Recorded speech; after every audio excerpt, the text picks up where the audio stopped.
Welcome to Inspiring Possible.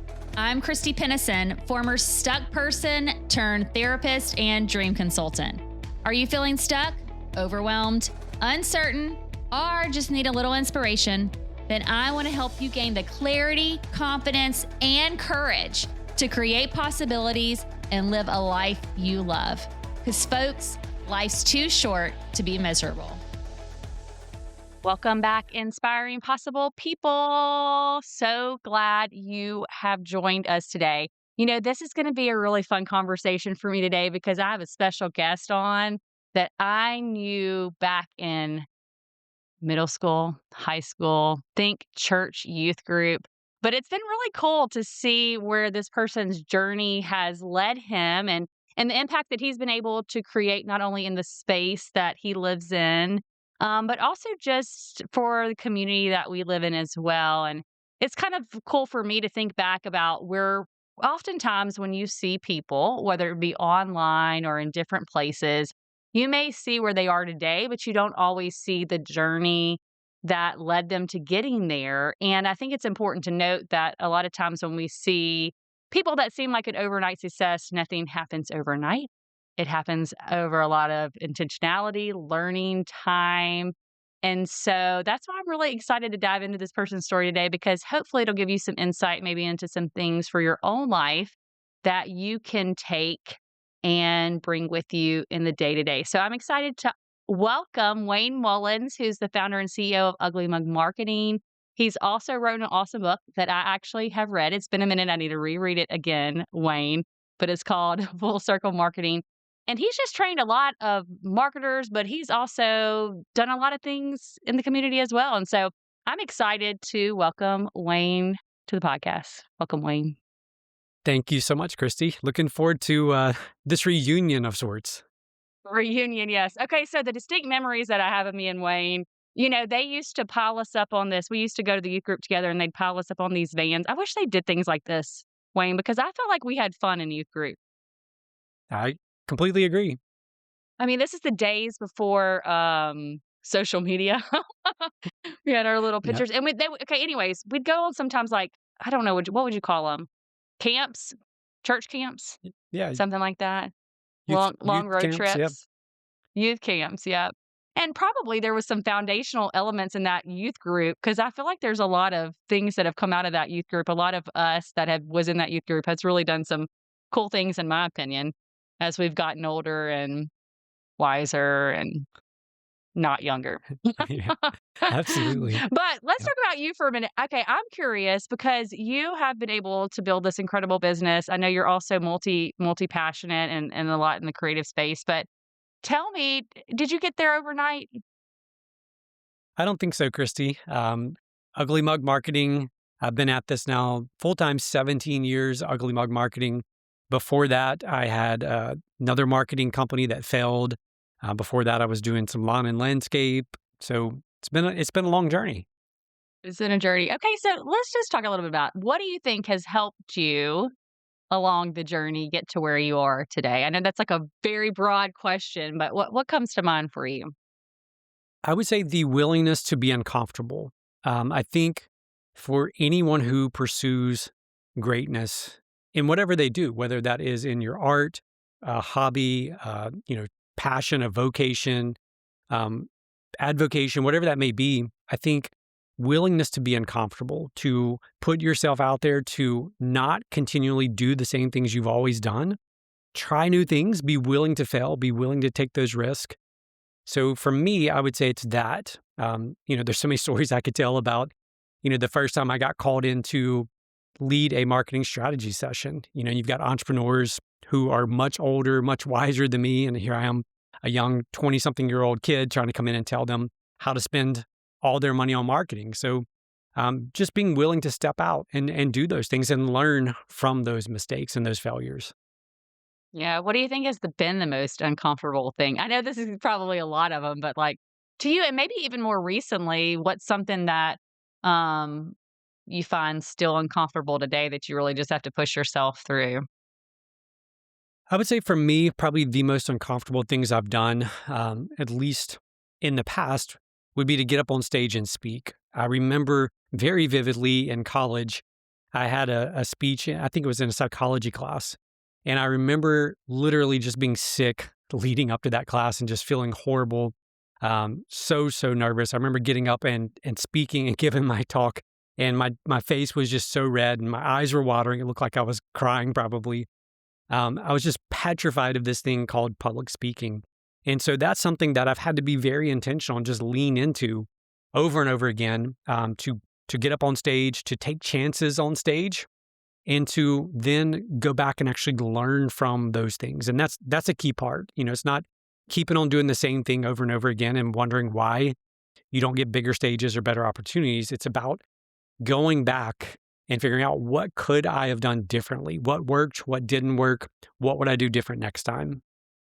Yeah, I mean, it is. I think whenever I'm thinking about the discomfort thing, I can think that's something I always think about because it's so easy. Like before we even push the record button, we were talking about like trying to just make every day, enjoy every day, and be in the moment every day, and make it like a weekend. And I was talking about how sometimes we get into our comfort, like when I get home, I'm like, oh, I don't want to go anywhere. But it's so hard to push back past those layers of comfort, especially for things like I think public speaking's like one of the top fears. I can't remember what number it is, but like people are like, what is the least thing that you would likely want to do? And it's like, I do not make me get up on stage. At least that's what I remember when I did Toastmasters for a minute because I was like, ooh. And I'll never forget actually, I have been more comfortable speaking in things and places. It's not been as big of a fear, but I'll never forget that impromptu exercise where they made you come up to the front, pull a card, talk about something really random. And I just thought I was going to pass out right there and then. I'm like, don't make me do it. But okay, but it sounds like you have pushed yourself past that and then really tried to figure out what worked, what didn't, and how can I improve. Do you still get nervous now or do you feel more confident in that? If I'm getting up just to give a traditional quote unquote marketing talk or something that I'm very comfortable in, I don't really get nervous. I just know the material so well. I know how to communicate the message so well. But I was just speaking this past November at Boston University, and there was 200 authors in the room from around the country. Stephen Pressfield was there. I mean, some pretty big names. And I Oh yeah, did this was something. what that the book thinker, Book the book think thinker. people? Yep. Yep. Yeah. Book thinkers. And so I decided to do something I've never done before. And I basically went up and gave and told an entire story. And so it wasn't about, lessons. Like I'm really good at, telling a story, making a point from the story and giving the examples of how to apply that and then telling another story. This was just one continuous story. And so think of it like you're trying to explain like a movie script or a screenplay to an audience. And so for me, that was very nerve wracking. I mean, you've got some very successful people in the room, and I tried something completely new and completely different. Well, how'd it go? It went very well. Again, Yay! my opinion doesn't matter. But there was a noticeable moment in that near the very beginning when I started kind of the story that like this quietness fell over the audience and people started kind of quote unquote lean in to the conversation. There was some people there that, again, pretty high profile people. One of them was on their laptop throughout most of the day, working at their table as they're, supposedly listening. And as I started this, this person looks up and is like starting to lean in. And within a couple of minutes, I noticed they closed their laptop and they were sitting there. So for me, that was a win, just because I'd Yeah. seen the person all day, kind of glued to their laptop. Yeah, I'm a sucker for a story. This is why sometimes I've really had to try hard to fight through my Netflix addiction, but, I'm still working at it. But it sounds like you did something that you hadn't done. You did it in an audience that you really didn't have tons of familiarity with, maybe some, but not as much content that you would normally feel comfortable delivering on, and you just went for it. So you're still a little nervous, but you survived. Nobody booed Yep. you off the stage. Nobody booed me off the stage. And the reality is, if they had booed me off the stage, I probably would have learned more from that than if they hadn't, right? Yeah. It's so Well, and has counterintuitive. anybody ever booed you off the stage, Wayne? I mean, let's just talk about this. This is Uh, people's fear, right? Is like that people are just gonna start throwing, tomatoes or something like that. no, never. I mean, it's never happened. Yeah. No matter how nervous I was, no matter how underprepared or overprepared, no matter how much I was concerned about the people in the audience, um, I survived all of them. I'm still here. Yeah. Yeah, you still here. Well, what have you learned or something? I mean, one of it I heard was leading into discomfort and just doing the uncomfortable things. But what else have you maybe learned along your journey of not only your own personal journey of doing hard things, of showing up and learning from the things that didn't work and doing more of the things that did? Not only just along your entrepreneurial journey, but the people I know you help other entrepreneurs as well. What's something that you feel like is something that you wish you would have known or done more of when you started out? Mm, it's a great question. I had the privilege several years back of working with an author by the name Zach Greenberg O'Malley. Very interesting name. He's written several great books, but one of his books that really stands out to me is about the life of Michael Jackson, and it's specifically about the business lessons from Michael Jackson's life. And so, in conversating with Zach, before he started writing books, he was actually the celebrity entertainment editor for Forbes magazine. So anytime Forbes would feature, a celebrity, he was the one who would do the interviews, meet the people, and do the cover stories for all these people. So, the most influential celebrities, things like that. He was the one doing these interviews. And so in conversations with him, um, I asked him one day, I said, out of all the famous people, all the successful people that you've personally spent time with and interviewed, if you had to identify one common trait, what would that trait be? And I was expecting something like, you know, drive or passion or, something like um, kind of never give up, sort of like drive, but just this idea of like never going to stop no matter what comes my way. And his answer was curiosity. They are all immensely curious. And once he told me that, at first I was like, it didn't really make sense. Like, I mean, it made sense, but it's like, how does that contribute to success? But then I started kind of reflecting on some of the successful people that I know. And what I discovered is they all have this trait, which is this insatiable curiosity. They're always trying to learn, they're always trying to grow, they're always asking really great questions to better understand how the world works, how people work, and how they can use that information to improve their lives. Yeah. Well, how do you think curiosity has shown up for you in your journey? Like, in what ways has that been a positive thing? Because I think you're a curious person. From our interactions, I think you're always like trying to figure out how this works or what could work better, like you said earlier. So I'm curious I am curious how curiosity has has helped you along the way and how it shows up for you along your journey. Yeah, I think for me, I think it's almost kind of the antithesis of ego. And, that's something that I've struggled with over the years. I can tell some stories about how ego cost me a lot of money and What? almost put me out of Really? business. Yeah, yeah. Um, I didn't know that. the antithesis of that is, if you think you have all the answers, if your ego is telling you, I know what's best, I know this is the thing to do, or I'm the best at this thing, then we're never going to be curious. And the danger in that is something called the Johari window. I don't know how to spell it, but Johari window. And so it's the four quadrants that basically say that there are some things that are unknown to us, but are known to other people. The problem for most of us is we don't understand that. We can't see that because it's unknown to us, right? There's things that are hindering us, holding us back that we cannot see, but other people, through their wisdom, through their experience, can see those things. And so for me, it was learning to lean into that. And so way back when I hired my first coach, that's what it was about. It's like I was doing everything I could to grow the company. It wasn't working. So I needed someone to tell me not how to grow the company, but to tell me the things that I simply couldn't see that were preventing the Mm. growth of the company. Yeah. What did you learn in that season? I learned that I'm an idiot often and I get in No, my own way. stop. No, I we get know in that's my not own true. way a lot. Um, I really learned that, the biggest enemy that we have to our own success is almost all the time it's ourselves. We Mhm. self-sabotage, we get in our own way, we are overwhelmed, we are overcome with self-doubt. We fall victim or prey to imposter syndrome, which causes us to freeze and not take action. And so, kind of tying the curiosity piece to the coaching piece, it's that when you surround yourself with people who can see things that you can't see, and you're humble enough to lay your pride and your ego aside, it's amazing what you can accomplish.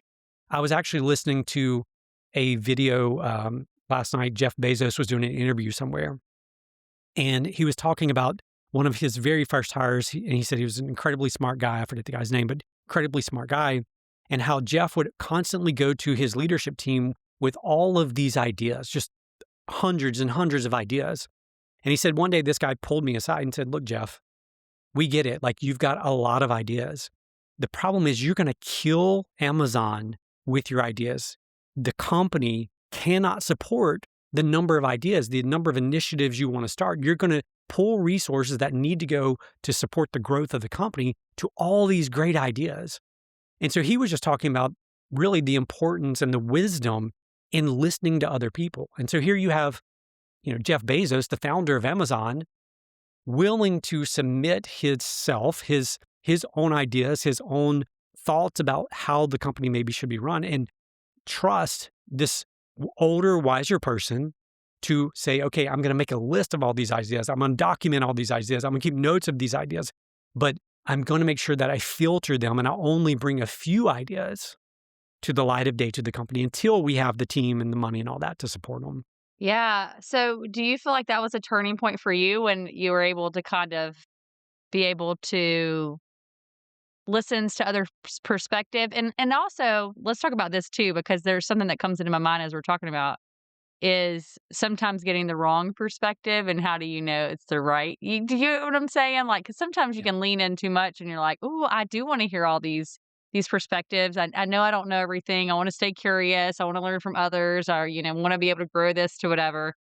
But we have our own and we all have our own self limitations, but there's also sometimes limitations of others that get pushed on to an idea that can also freeze it. And so I'm curious how you've navigated through that over the years of growing, of listening and gathering information and hearing the ideas of others, getting perspective from the outside, but also knowing when to not necessarily accept some perspectives. Yeah. I learned that as well the hard way. So in the early days, I attempted to be wise, to seek out advice from other people, and got a lot of different opinions from other people about what I could do or should do. And I learned the hard way that there's a big difference between advice and opinion. And so in the early days of, like, for example, starting a business, um, there's a lot of things you don't know, and there's a lot of decisions you have to make that are strategic decisions. And so you want input, you want advice from other people who appear to be wiser and smarter and further down the road than you are. And so I would go to people that I trusted, people that cared about me, family and friends who I knew they had my best interests at heart. The problem was they were not really entitled to give me actual advice. All they could give me was their opinion. And so what I learned was the distinction for me, and everyone can have their own distinction between these two things, but the distinction for me became this. The difference between advice and opinion would be this. Someone who gives you advice has to, number one, have been in the place or the position or the shoes or made the decision that you're about to make, right? So they have real world experience for what you're about to do or what you're seeking their input on. Number two, it's somebody who was there firsthand. So maybe they weren't the decision maker. Maybe they were just, second in command, or maybe they were even the secretary or somebody else that was just there observing that decision or those moments taking place. Or the third one would be someone who's spent time, significant amount of time, researching, learning, and understanding that type of situation. So that would be like a coach, an author, any of those people who maybe they personally haven't grown a marketing company, but they've researched and they understand these types of decisions.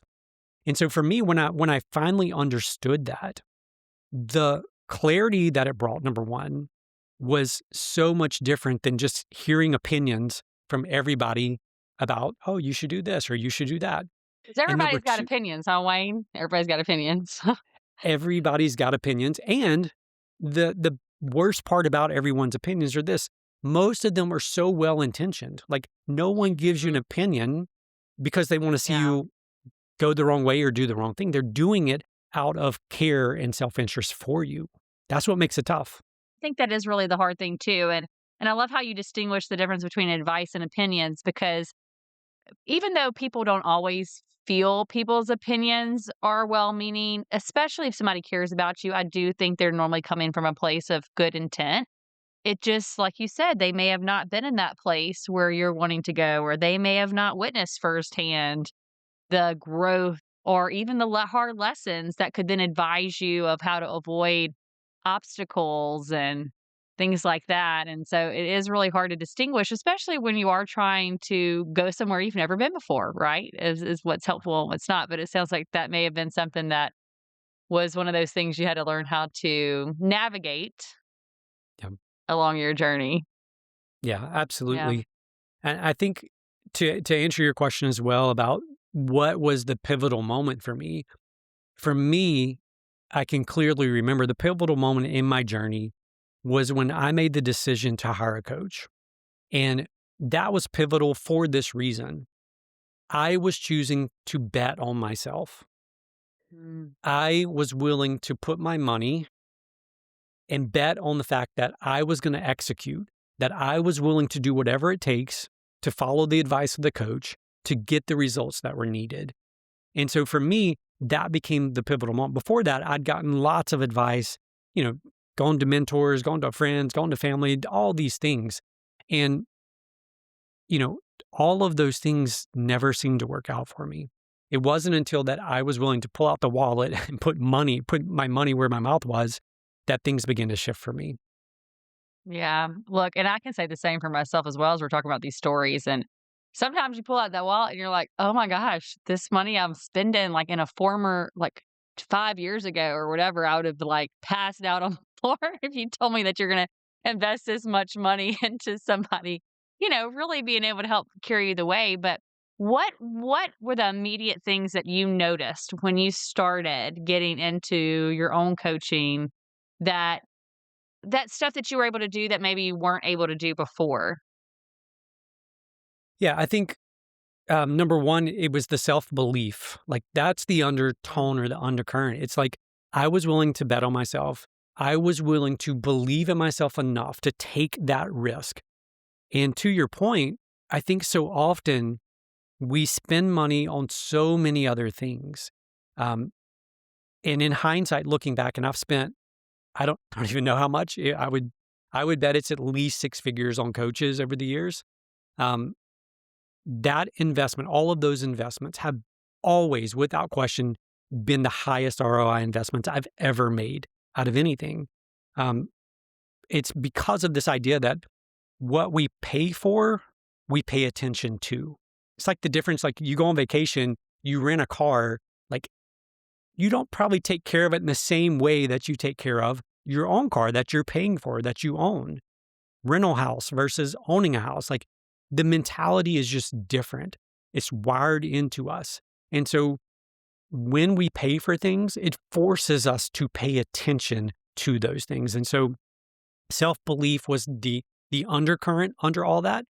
And as woo-woo as it may sound, I think when we take almost the exact same actions, but one time we take those actions and we doubt, we don't think we're going to be able to pull it off. We're not confident. We're not all of those things, right? We're full of self-doubt.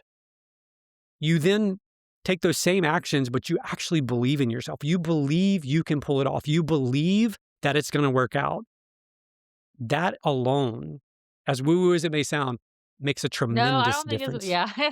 For those listening, y'all might be like, "Yeah, they're talking about some woo-woo stuff over there," but it really is true, and you know what? It's kinda like a little magic.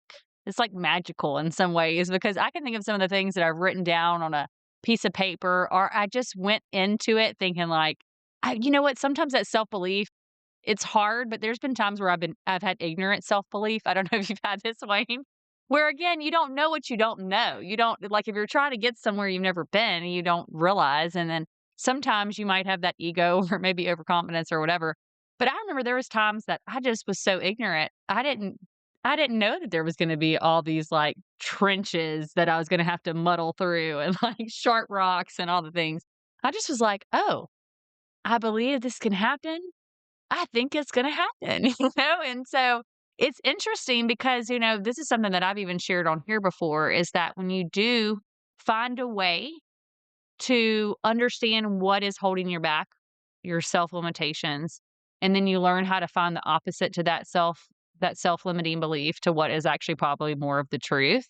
And you're able to really believe that something is possible, which is what we talk about on this show a lot, believing in possibilities. But um it's incredible what actually can happen. So speaking of that, like when you think about youth group us, okay, we're gonna go back in our little time machine.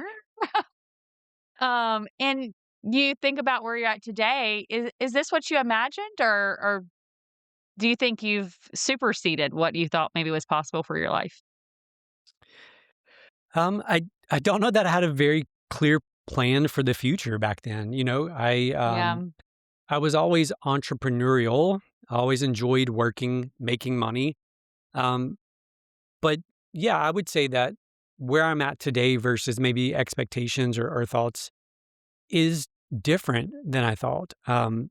What I've discovered is that, the less I hold on to things, the happier I am. And so, yeah, it's this notion or this idea that um, when we hold things too tightly, we by default establish expectations around all of those things, right? So the type of house I have to live in, or the type of car I have to drive, or the amount of money that I should make every year, or whatever those things may be, type of relationships that I'm in, the the less we hold tightly to those notions and those expectations and those beliefs, the more content that we are and that we can be in our lives. And for me, I think that, as you said earlier, we were chatting before we started recording, this idea of, waking up every day as if it's the weekend, or waking up every day as if you're on your favorite vacation. I believe that is possible. And every day I feel more and more like that is true for my life. Does that mean there's not problems, that there's, challenges, that there's all these things, that take place? No, all of those things still happen, but it's the perspective from which I'm training myself to view those things that has shifted. yeah. Man, letting go of them expectations, that's a toughie. How have you found? Because it is, sometimes we hold so tightly to things that this is gonna be a terrible analogy, but I'm just gonna throw it out there, that we strangle things. Just Mm. imagining like, hanging on so tightly that you strangle it. And actually when you let it go, it's just more gonna be whatever it's gonna be. But it's hard to let go of those expectations, especially for anybody listening. Me and Wayne live in Central Louisiana. And I love living in Central Louisiana, but there's a lot of different things. There's a lot of I can remember being raised, with this idea of this is how life should be, or set of expectations of here's the way. This is what you like, maybe to your point, the house should look like, or the relationship should look like, or by the time you get to this age, this is where you should be about. And those may have not been direct things that were just said to me, but it was kind of like the indirect things that I felt I grew up with. This is the path, walk in it. And it is hard to not only let go of others' expectations for our lives or ourselves, but also our expectations of what maybe a former version of us thought this is what it should be. So how have you, and I guess you said it's a practice, but maybe you can tell more a little bit about how you've practiced letting go of some of these expectations. Yeah, I think, to your point, they stem from underlying beliefs that we hold on to. And I think so often, I know this was true for me for years, is that we believe that our beliefs are the absolute truth. Whatever those Oh, beliefs that are, is like true. that, yeah, that is the way the world works. And so if you grew up in a place or a family where there wasn't a lot of money, you probably grew up, as I did, believing that money is difficult to earn, money's hard to come by, or rich people are greedy, or whatever those things may be. And so for me, that was like an underlying tone that always ran beneath the surface. And so when it comes to shifting beliefs, and you probably have a lot of great stuff around this as well, one of the things that I found is that, first of all, being just simply aware of our language, aware of what we're saying. I was having a conversation yesterday evening with the client, and he was bringing up something. He needed to hire somebody, and he needed this very specific role and like a couple of things that are tied to that. And he's like, I don't think that person exists. I said, wait, hold up a second. And so I challenged him on this belief. I'm like, tell me about this person who already works for you. It's like, okay, that person exactly matches what you just said. And I said, tell me about this other person. They're like, okay, so you got two people that you just told me don't exist. You need a third one. So I challenged him on that belief. But the same for us. Number one, we're so not unaware of the beliefs that are running. So number one is the awareness, being aware of what those beliefs, or as John Acuff would call them, soundtracks that are playing in our mind. And then number two, anytime I identify one of those and I'm become aware of it, I immediately tried to find someone who demonstrates the opposite of that. So rich people are all jerks or they're all greedy. Who do I know that's wealthy, that's generous and not a jerk? Does that person exist? So the way I believe it is this, like when we find that belief, our limiting belief, we have to begin driving kind of a wedge in that belief to separate it from the actual reality, what actually may be true. And then from there, it's a matter of learning to create believable statements or traits around that new belief. So I'm not one to jump all the way to say, if I'm struggling with money, to jump all the way to say, I am a multimillionaire, I'm rich and prosperous and money flows to me like a waterfall. Yeah. But I do believe in looking for the next believable statement that I can choose. And so for me, that could be, I choose to believe that every dollar I receive is a gift and a blessing. So I go from this negative stigma around money and how money's hard to get to this slightly different shift. And then from that shift, I'll continue moving that belief over until it's the belief that I actually want. Yeah, I really like that. Not making such a big shift, but just driving a wedge, just that picture of a wedge. And, it really is something, as we're talking about, just kind of from maybe our corner of the world where we're at. I think also that exposure, like you said, to things that are opposite from maybe a limiting belief that was, that you just grew up around, and sometimes the only way you can get that is through expanding your horizons to having conversations with or going to new places. Like, I don't know about you, Wayne, but I feel like sometimes, I've had such great mentors from where we live. I've had the conversations with people that have really, even from in our backyard, that have expanded my worldview. But also, I think traveling and getting in conversations, like even through this podcast, where you get to talk with people that could be on another corner of the world, or going to a conference where you're able to meet different people that actually have insane beliefs that anything is possible. And you get around them and you're like, oh, yeah, me too, But if you are surrounded in places or spaces where people may not have those expansive beliefs, you have to kind of really be careful. I don't know about you, but I've had to be careful about not spending enough time, but not spending too much time to where then my beliefs start to shift because of the people that I spend a lot of my time with. I don't know if you've had this experience. 100%, absolutely. And it is a challenge for people who do live like we do in a very small community, very small town. It's important to put yourself in those environments and around those people. It was Charlie Tremendous Jones who said that in 5 years, you will be the same person except for the books you read and the people you meet. And so it's really about that mindset, about being around people who challenge you, who encourage you, who inspire you. I mean, you don't need me to tell you or anyone listening to know this, but like we live in a world that's so full of negative. There's just a What? a constant Yeah. bombardment of Just negative. open this little social media device on your phone and you'll figure that one out real quick, huh? Begin weeding that out. Mhm. I used to think, it's not going to affect me. It's not going to, um, you know, I know that it's negative. Like I'm calling it out as negative, so therefore it's not going to affect me. But the reality is, it does affect you. It's to the point now where in the evenings I refuse to get on social media because I know what it does to my mind before I go to bed, and I don't want those thoughts planting seeds in my head that cause me to wake up in the middle of the night, though it may not be about what I saw. It's just that negative pattern, that negative spiral that it brings us down. So, absolutely agree with you. Surround yourself with people who inspire you, who encourage you, who think bigger than you think, and also those people who are willing to call you out when you're not living up to your Mhm. potential.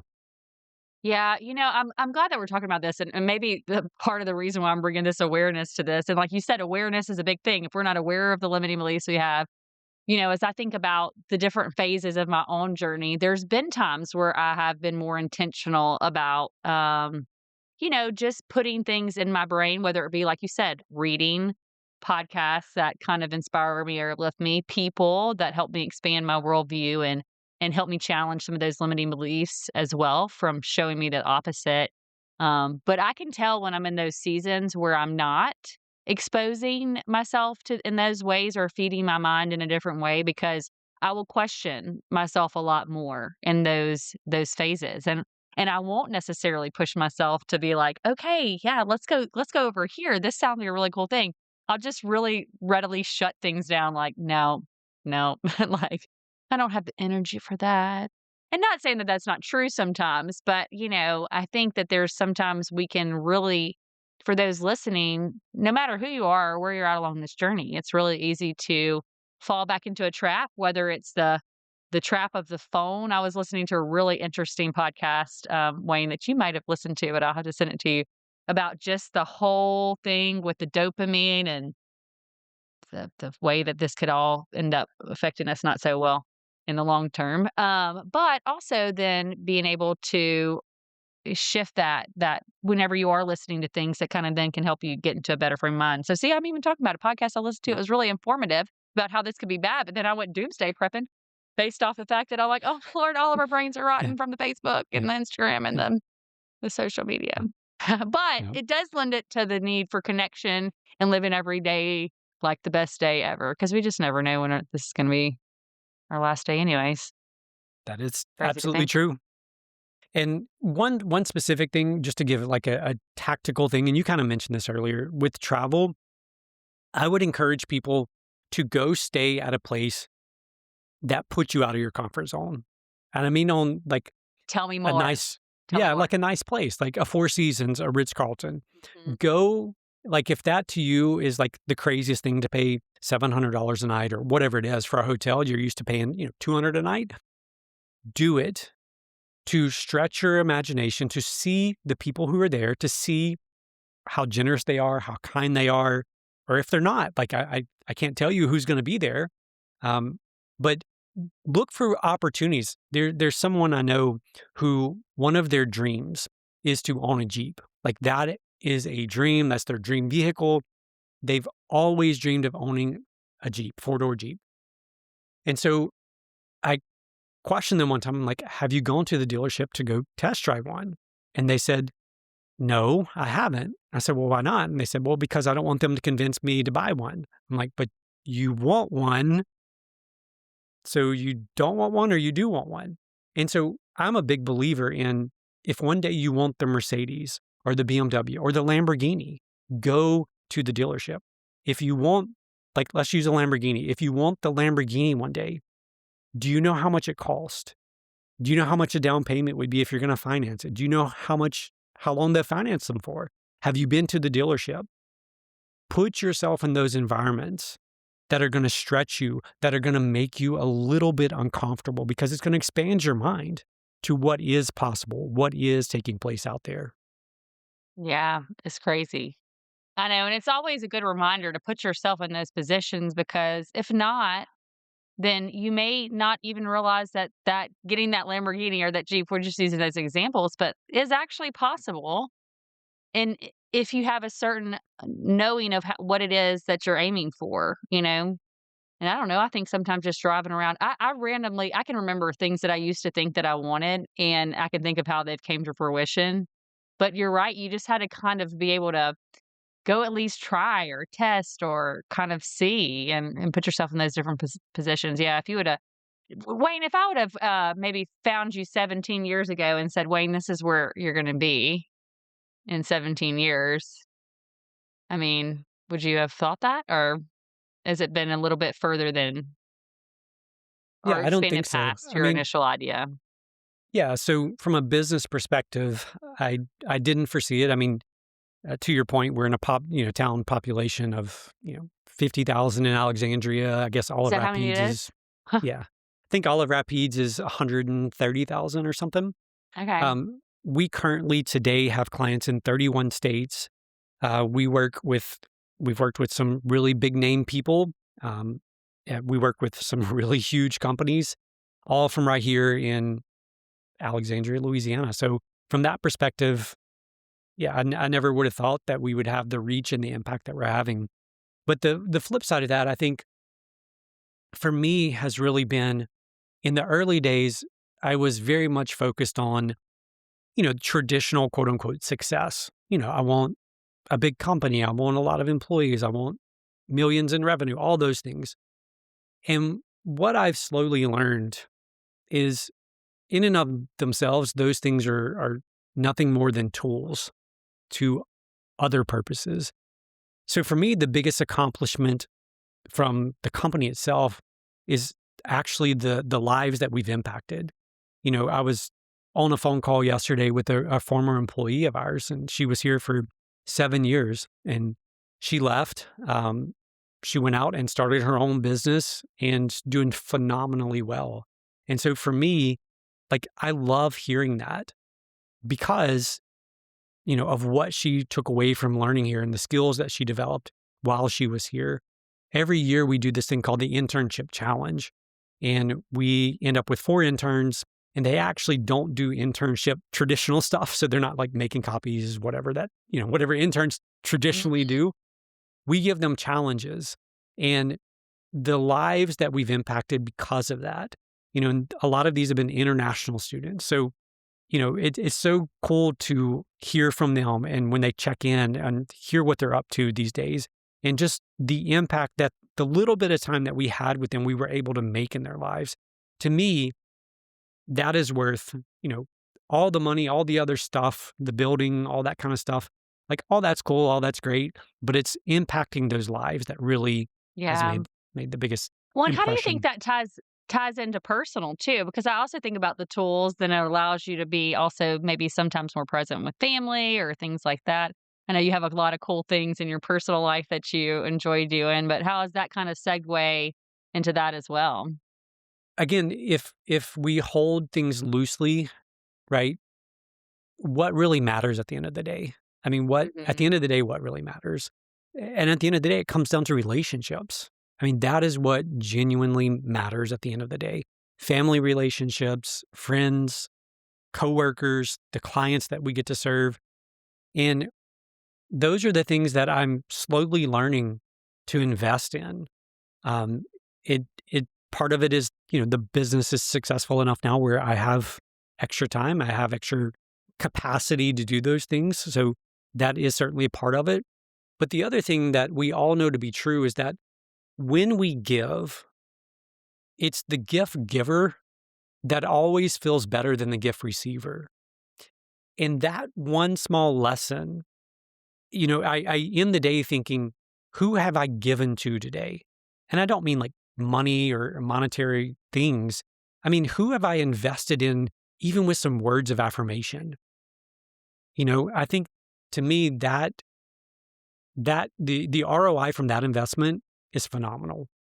Yeah. Well, and it is really hard, I think. the more, for those listening, the more traditional view of success that you have, it is trying to like take all of that, strip it away, and be like, okay, at the end of the day, what is my purpose? What is my why behind doing this?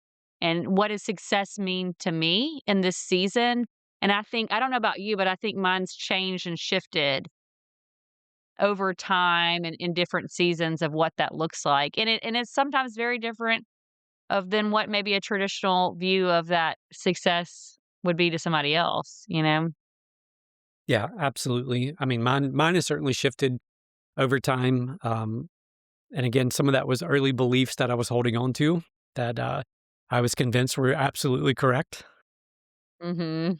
Yeah. Those absolute beliefs that you really have to shift away. So what I'm hearing you say, Wayne, from all this is that this is all a journey and we're all a work in progress and we're all just trying to figure this out a day at a time. But the more we stay curious and are able to be aware of what the things that we have that may be limiting us, and then also kind of focusing on really what's the best impact ROI, so of our time or ROT, return on Yeah. our time, and it could be people or relationships, and how can we just pay a little bit more attention to that? Yeah. I would say that, you mentioned it just a second ago, purpose. I went to a small Christian college, Louisiana College, and What? Me too.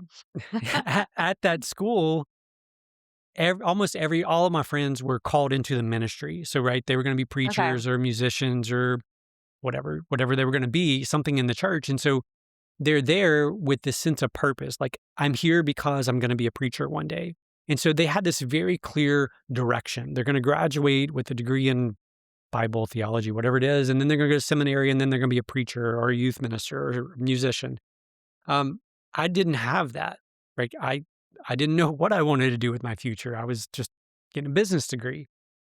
And then over the years, I've learned this, that the word purpose actually shares the same Latin root word as usefulness.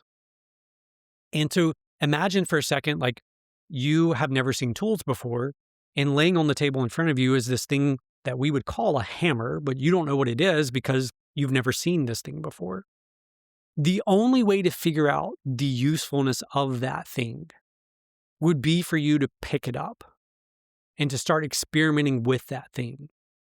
And I've learned this in my own life that I used to always try to figure out what is my purpose? What is my calling in life? Like, what am I here to do?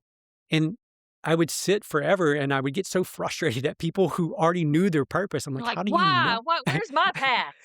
Yeah, where is it? And then I discovered that whole notion of purpose is usefulness. And so when I start down the path of, okay, what is my bigger purpose in life?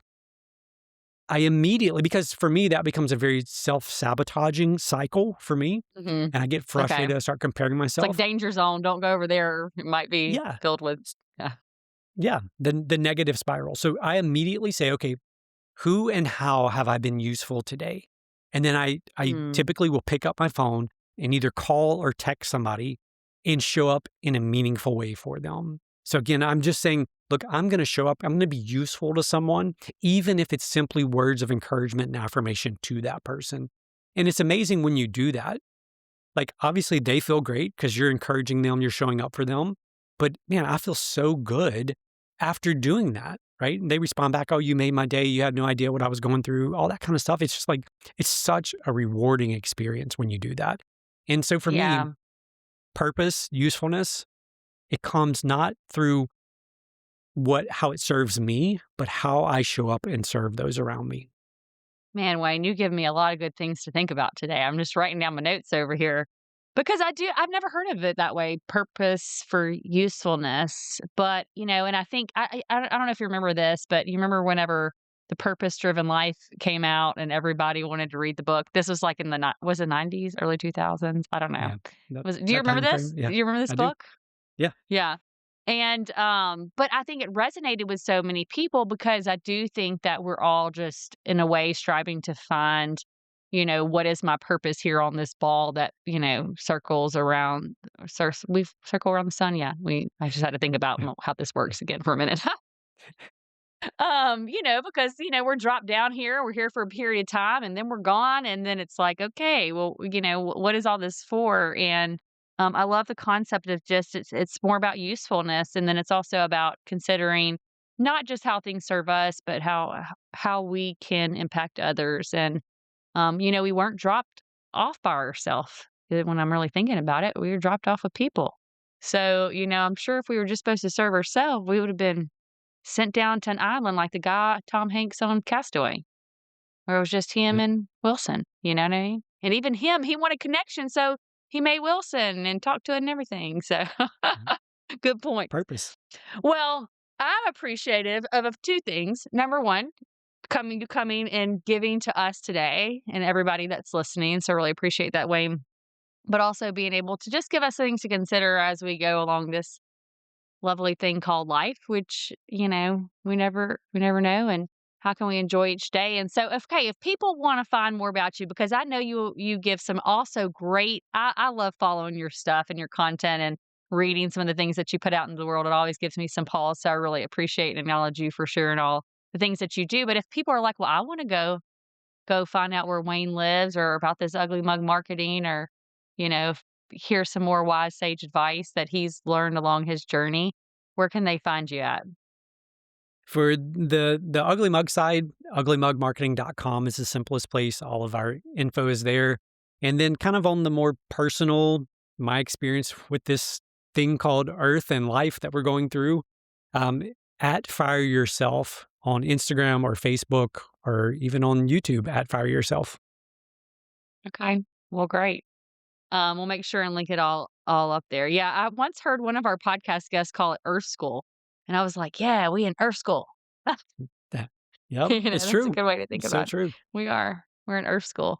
And so, well, Wayne, again, I acknowledge you for honestly, for those listening, I have just learned tons for Wayne. Wayne has always been willing to lend his mentorship and advice. We're going to call it advice, not opinion, Wayne, because again, it's that area that you've been before and really have just been such given value to me over the years and even from them old youth group days. And so I really want to acknowledge you for that and appreciate all that you do just to consider how to be more purposeful and intentional. And I also want to acknowledge you for challenging and overcoming your own limiting beliefs. I know it's a process, and sometimes we can go back and forth, but you've really worked to do that. And I think that everybody else that has felt the ripple impact of that has been better for it. So thank you.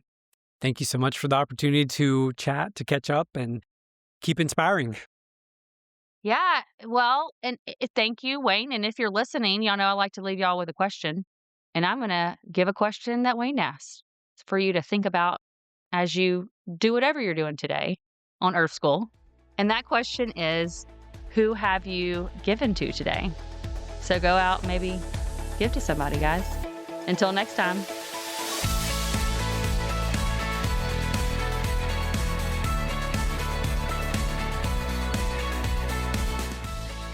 That's all for today on Inspiring Possible. If you found a little inspiration today, please go on over to iTunes, Spotify, or wherever you tune in to listen to leave us a comment and rate us. Also, make sure and link up with me at inspiringpossible.com to get the free Dream It, Write It, Do It workbook. And don't forget to follow us on social media and share this with anyone who needs to be inspired. Remember, if you can believe it, it's possible.